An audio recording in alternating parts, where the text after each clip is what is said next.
Welcome to ये Pankaj 98 education. दोस्तों, आज हम लोग बिहार बेल्ट्रान का क्लास स्टार्ट करने वाले हैं। वीडियो या काफ़ी ज़्यादा लंबी हो सकती है, लेकिन अगर आपने इसको पूरा देख लिया तो आप बहुत कुछ यहाँ पे सीखने वाले हो।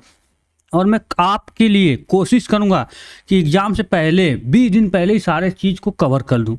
आप लोग सपोर्ट बनाइए, आपसे बस इतना सपोर्ट चाहिए कि वीडियो को लाइक शेयर करना, चैनल पहली बार तो यार चैनल को सब्सक्राइब करके बेल आइकन दबाना, ताकि आपको नए प्रकार की वीडियो सबसे पहले क्या करें मिलती रहे।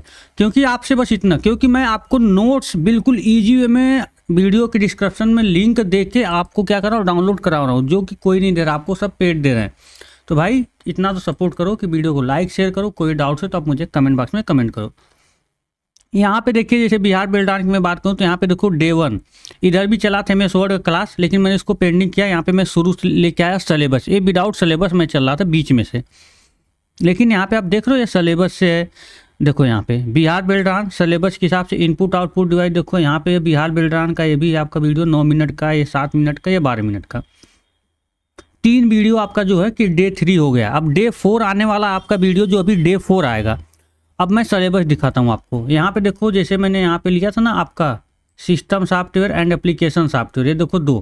पहला कंप्यूटर ऑर्गेनाइजेशन मैंने लिया, इनपुट आउटपुट ले लिया, और तीसरे वीडियो मैंने लिया था सिस्टम सॉफ्टवेयर एप्लीकेशन सॉफ्टवेयर, जैसा कि आप लोग यहाँ पे देख रहे हो। System software application software heading है। अब हम जो बात कर रहे हैं यहाँ पे कंप्यूटर लैंग्वेज, क्या कंप्यूटर लैंग्वेज, अभी देखो सिलेबस बहुत सारा पड़ा हुआ है, लेकिन मैं अब बैक टू बैक एकदम क्लासेस चालू करूँगा यहाँ पे। अब यहाँ पे देखो कंप्यूटर लैंग्वेज जो आपका पड़ा है, हम इसको अब क्या करेंगे, इस वीडियो में कवर करेंगे कंप्यूटर लैंग्वेज। फिर उसके बाद कंपाइलर एंड असेंबलर, हमारा एक चैप्टर पूरा होगा। मैं एक एक चैप्टर को लेके चल रहा हूँ। तो आज हम लोग पढ़ने वाले कंप्यूटर लैंग्वेज, ठीक है। अब यहाँ पे आते हैं हम लोग। देखो सबसे पहले मैं बात कर लूँ यहाँ पे कंप्यूटर लैंग्वेज। कंप्यूटर लैंग्वेज क्या है और इसके प्रकार क्या हैं। तो अब यहाँ पे आप देख लो, कंप्यूटर लैंग्वेज एक ऐसी लैंग्वेज होती है जिसके द्वारा कंप्यूटर के साथ कम्युनिकेट किया जाता है। मतलब कंप्यूटर लैंग्वेज के द्वारा क्या किया जाता है, कंप्यूटर के साथ आप कम्युनिकेट कर सकते हो। जिस तरह हम इंसान आपस में एक दूसरे से कम्युनिकेट बातचीत करने के लिए किसी न किसी लैंग्वेज या भाषा का इस्तेमाल करते हैं ना, ठीक उसी प्रकार कंप्यूटर भी कम्युनिकेट करने के लिए लैंग्वेज का यूज़ करता है, जिसे हम कंप्यूटर लैंग्वेज कहते हैं। आप बात को समझना, जैसे हम आपसे बात कर रहे हैं तो हिंदी में खड़ी में बात कर रहे हैं, कोई इंग्लिश में बात कर रहा है, कोई बंगाली में बात करता है, कोई मतलब गुजराती में बात करता है। तो हम एक दूसरे से कम्युनिकेट करने के लिए क्या करते हैं, लैंग्वेज का प्रयोग करते हैं। उसी तरह कंप्यूटर में भी ये चीज़ होती है जिसको हम कंप्यूटर लैंग्वेज कहते हैं। अभी आगे जो आपने देखा था सिलेबस में कंपाइलर असेंबलर था ना, तो यहाँ पे कंपाइलर का भी काम यही होता है, लैंग्वेज को चेंज करना। फॉर एग्जांपल, जैसे आप हमारी भाषा नहीं समझ पा रहे हो, हम आपकी भाषा नहीं, तो बीच में किसी व्यक्ति को हम रखते हैं एक दूसरे की भाषा को ट्रांसफ़र करने के लिए, मतलब समझाने के लिए। तो कंपाइलर काम होता है। वो अगला आपका जो सिलेबस का अगली हेडिंग है, लेकिन मैं यहाँ पे बता दिया, ठीक है। अब आते हैं यहाँ पे। देखो कंप्यूटर लैंग्वेज इंस्ट्रक्शन, निर्देशों का एक समूह है जिसके द्वारा किसी विशेष कार्य को पूरा किया जाता है। बात समझ रहे हो, किसी विशेष कार्य को पूरा किया जाता है। जिससे दूसरे शब्दों में कहें तो कंप्यूटर लैंग्वेज एक कोड होता है जिसके द्वारा प्रोग्राम को लिखा जाता है। यह देखो, जितने भी प्रोग्राम लिखे जाते हैं वो कंप्यूटर लैंग्वेज में ही लिखे जाते हैं। जैसे कंप्यूटर लैंग्वेज का प्रयोग डेस्कटॉप एप्लीकेशन, मोबाइल एप्लीकेशन और वेबसाइट को बनाने के लिए किया जाता है। जैसे कि जावा, C++ का प्रयोग करके ऐप बनाई जाती है, वेबसाइट बनाई जाती है। तो आपने समझ गया कुछ चीज़ें। अब इधर आओ, कंप्यूटर लैंग्वेज को प्रोग्रामिंग लैंग्वेज भी कहा जाता है, और इस प्रोग्राम के द्वारा कंप्यूटर प्रोग्राम को क्रिएट करने के लिए किया जाता है, ठीक है।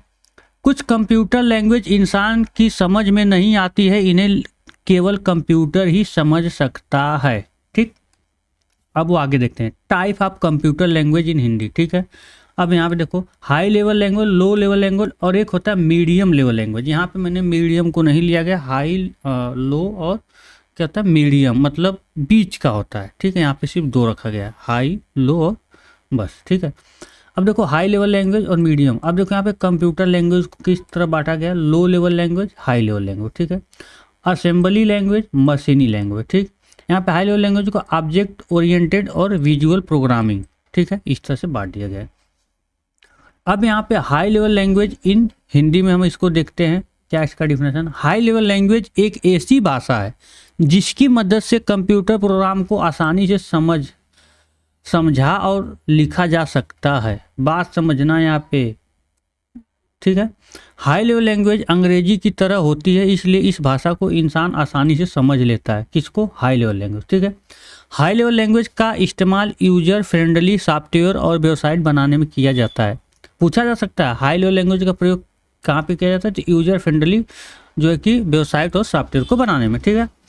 यह एक ऐसी भाषा है जिसका सिंटेक्स पहले से ही निर्धारित होता है। सिंटेक्स मतलब मैं आपको आगे समझाऊंगा।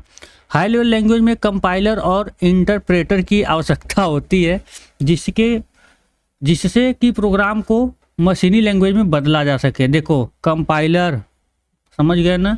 कंपाइलर काम होता है ना हाई लेवल लैंग्वेज को मशीनी लेवल लैंग्वेज में कन्वर्ट करना, ठीक।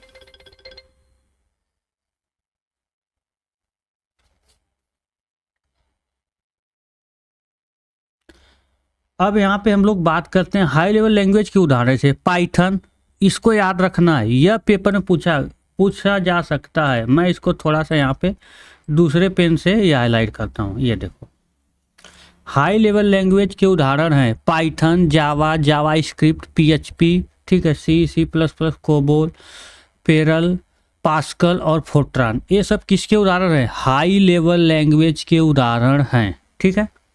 अब आगे आते हैं यहाँ पे advantage of high level language, ठीक है। इसके एडवांटेज क्या है अब आपको यहाँ पे देखना होगा, ठीक है, हिंदी में। यह भाषा यूजर फ्रेंडली होती है, अर्थात इसे यूजर आसानी से इस्तेमाल कर सकता है, पहला। दूसरा, इस लैंग्वेज को लिखना और समझना काफ़ी आसान होता है, ये भी आप याद रखो। इस तरह की लैंग्वेज को मेंटेन करना काफ़ी ज़्यादा आसान होता है, ठीक है। ये सारे आप टॉपिक याद करो। यह भाषा मशीनी इंडिपेंडेंट होती है, इसका मतलब ये है कि यह किसी भी कंप्यूटर में रन हो जाती है, ठीक। इस लैंग्वेज के जो कि कमर्शियल सॉफ्टवेयर हाई लेवल के होते हैं, जो इस लैंग्वेज के सॉफ्टवेयर बनते हैं वो ज़्यादातर कमर्शियल के रूप में बनते हैं। यह यूज़र को बेहतर ग्राफिकल इंटरफेस प्रदान करता है, ठीक है। इस लैंग्वेज में गलतियों को ठीक करना काफ़ी ज़्यादा आसान होता है, ठीक है। ये सब आपको पढ़ना। अब डिसएडवांटेज क्या होता है इसका भी देख लो। इस भाषा में सोर्स कोड को मशीनी कोड में बदलना पड़ता है, जिस वजह से काफ़ी ज़्यादा समय बर्बाद होता है, ठीक है। हाई लेवल लैंग्वेज में ज़्यादा मेमोरी स्पेस की ज़रूरत पड़ती है। यह भाषा लो लेवल लैंग्वेज की तुलना में स्लो, धीमी होती है। अच्छा, यह भाषा हार्डवेयर से सीधे कम्युनिकेट नहीं कर सकती, ठीक। बात समझ में? बीच में इसको कंपाइलर की ज़रूरत पड़ती है, ठीक है। Type of high level language, अब देखो अलग अलग ज़रूरतों को पूरा करने के लिए अलग अलग प्रकार के हाई लेवल लैंग्वेज होते हैं। चलिए उनको भी एक बार देख लेते हैं, चलो देख लेते हैं। अब देखो ऑब्जेक्ट ओरिएंटेड प्रोग्रामिंग लैंग्वेज, इस लैंग्वेज में दुनिया की समस्याओं को एब्जर्व किया जाता है, उसके बाद इन समस्याओं को सॉल्व किया जाता है। एग्जाम्पल के लिए C++, जावा, ठीक। विजुअल प्रोग्रामिंग लैंग्वेज, इस लैंग्वेज का इस्तेमाल विंडो एप्लीकेशन को बनाने के लिए और डिजाइन करने के लिए किया जाता है। एग्जाम्पल के लिए विजुअल बेसिक, विजुअल जावा, विजुअल C, ओके, कोई दिक्कत। लो लेवल लैंग्वेज, अब यहाँ पे आप लोग लो लेवल लैंग्वेज को हिंदी में पढ़ेंगे। लो लेवल लैंग्वेज एक ऐसी भाषा होती है जिसे हम इंसान नहीं समझ सकते, मतलब हम इंसान नहीं समझ सकते, इसे केवल कंप्यूटर के द्वारा ही समझा जाता है, ठीक है। कंप्यूटर इस लैंग्वेज को बड़ी ही आसानी से समझ सकते हैं। ये लैंग्वेज हाई लेवल लैंग्वेज के बिल्कुल विपरीत होता है। कौन? लो लेवल लैंग्वेज, ठीक है। यह भाषा मशीनी डिपेंडेंट होती है, इसका मतलब यह है कि यह भाषा कुछ ही कंप्यूटर पर रन होती है, ठीक। इस लैंग्वेज में प्रोग्राम को रन करने के लिए कंपाइलर और इंटरप्रेटर की ज़रूरत पड़ती है, ठीक है, इसको याद रखना। इस लैंग्वेज का प्रोग्राम काफ़ी तेज एक्सिक्यूट होता है, इसके अलावा आउटपुट भी काफ़ी जल्दी होता है, ठीक है, मतलब आउटपुट काफ़ी जल्दी देता है। कोई दिक्कत? यह लैंग्वेज हाई लेवल लैंग्वेज के मुकाबले काफ़ी ज़्यादा मुश्किल होती है, अर्थात इसे सीखना मुश्किल होता है। किसको? लो लेवल लैंग्वेज को, ठीक है। Type of low level language, ठीक है, इसको देख लो आप।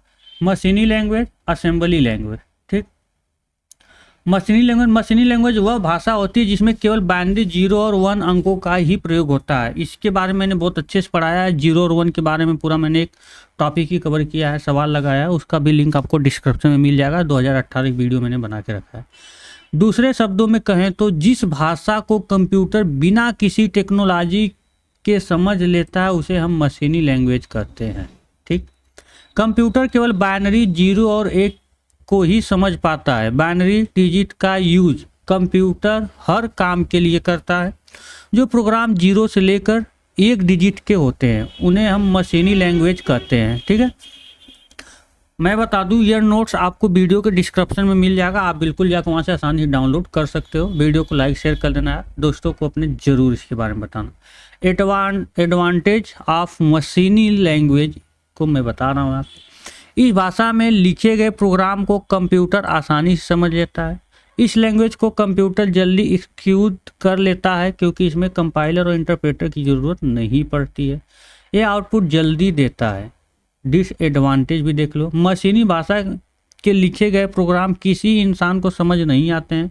मशीनी भाषा के लिखे गए प्रोग्राम लंबे होते हैं और प्रोग्राम लिखते समय गलतियां ज़्यादा होती हैं। ठीक है, ये तीनों आप लोग याद कर लें। असेंबली लैंग्वेज, ठीक है, असेंबली लैंग्वेज एक low level language programming language है। इसको मशीनी लैंग्वेज में बदलने के लिए एक सॉफ्टवेयर की आवश्यकता है जिसे असेंबलर कहते हैं। बात समझ लेना, असेंबलर अभी चैप्टर में आप देखो, सिलेबस में आपके यहाँ पे है ना, यहाँ पे देखो कंपाइलर और असेंबलर। ठीक है, आगे हम इसको कवर करने वाले हैं। ठीक, असेंबली लैंग्वेज का प्रयोग माइक्रो प्रोसेसर पर आधारित डिवाइस में और रियल टाइम सिस्टम में किया जाता है। ठीक है, इस लैंग्वेज में 0 और 1 डिजिट के स्थान पर अल्फ़ाबेट का यूज किया जाता है, जैसे कि A to Z 0 से 9। ठीक है, किसमें? असेंबली भाषा में लिखे गए प्रोग्राम किसी दूसरे कंप्यूटर पर एग्जीक्यूट नहीं हो सकते हैं। इस भाषा को लिखने और समझने के लिए कंप्यूटर हार्डवेयर की नॉलेज होनी चाहिए। ठीक है, असेंबली भाषा के फ़ायदे मतलब एडवांटेज। असेंबली भाषा को समझना मशीनी लैंग्वेज की तुलना में काफ़ी ज़्यादा आसान होता है। इस भाषा में गलती होने के चांस काफ़ी कम होते हैं। इस प्रोग्राम को मॉडिफाई करना आसान होता है, लेकिन उसके नुकसान भी हैं, डिसएडवांटेज भी हैं। असेंबली भाषा के प्रोग्राम मशीन पर डिपेंड होते हैं। बिल्कुल, इस भाषा का यूज करने के लिए हार्डवेयर के नॉलेज ज़रूरी है और इस भाषा में काफ़ी ज़्यादा टाइम वेस्ट होता है। ठीक है, कोई दिक्कत हो तो आप बता सकते हो। अब यहाँ पे इस लैंग्वेज की स्पीड काफ़ी अच्छी होती है, किसकी? लो लेवल की। इस लैंग्वेज में ज़्यादा मेमोरी स्पेस की ज़रूरत नहीं पड़ती है और इस लैंग्वेज को यूज करना काफ़ी ज़्यादा ठीक है। अब यहाँ पे देखो, लो लेवल लैंग्वेज के लिखे हुए कोड को रन करने के लिए किसी भी कंपाइलर की इंटरप्रेटर की ज़रूरत नहीं होती। ये मैंने ऊपर बता दिया है, आप इसको पढ़ लेना। डिसएडवांटेज भी आप इसको ऊपर एक बार देख लेना। ठीक है, अब देखो यहाँ पे हाई लेवल और लो लेवल में। हाई लेवल देखो, ये भाषा यूजर फ्रेंडली होती है। ये भाषा क्या होती है? यूजर फ्रेंडली होती है। दोनों लिखा गया यहाँ पे, नहीं होती है। ठीक है, इसको सेटअप करना काफ़ी ज़्यादा आसान होता है। इसको सेटअप करने समस्याओं का सामना करना पड़ता है। तो यह कुछ उसके मैंने वो दे दिया आपको, एडवांटेज डिसएडवांटेज कॉलम बना के। C++ कैसी भाषा है? यह ऑब्जेक्ट ओरिएंटेड भाषा है। ऐसे पूछा जा सकता है, कंप्यूटर में कितनी भाषा होती है? कंप्यूटर केवल एक ही भाषा समझता है और बाइनरी जो 1 और 0 जो होता है ना, आपको जो 0 और 1 से मिलकर बनी होती है। तो इतने सारे मैंने आपके लिए कवर किया है। आप इसको एक बार लैंग्वेजेस को, कंप्यूटर की जो लैंग्वेज का चैप्टर, इसको आप लोग एक बार जरूर देख लेना। वीडियो अच्छा लगा तो वीडियो को लाइक शेयर कर लेना। चैनल पहली बात है, चैनल को सब्सक्राइब कर लेना, बेल आइकन दबा लेना। और आगे कुछ टॉपिक जो प्रैक्टिकली होने वाली हैं उसको भी मैं आपको ज़रूर बताऊँगा यहाँ पे। ये तो भाई थ्योरेटिकल है। ठीक है, फिर मिलते हैं नए वीडियो में, तब तक के लिए जय हिंद, जय भारत।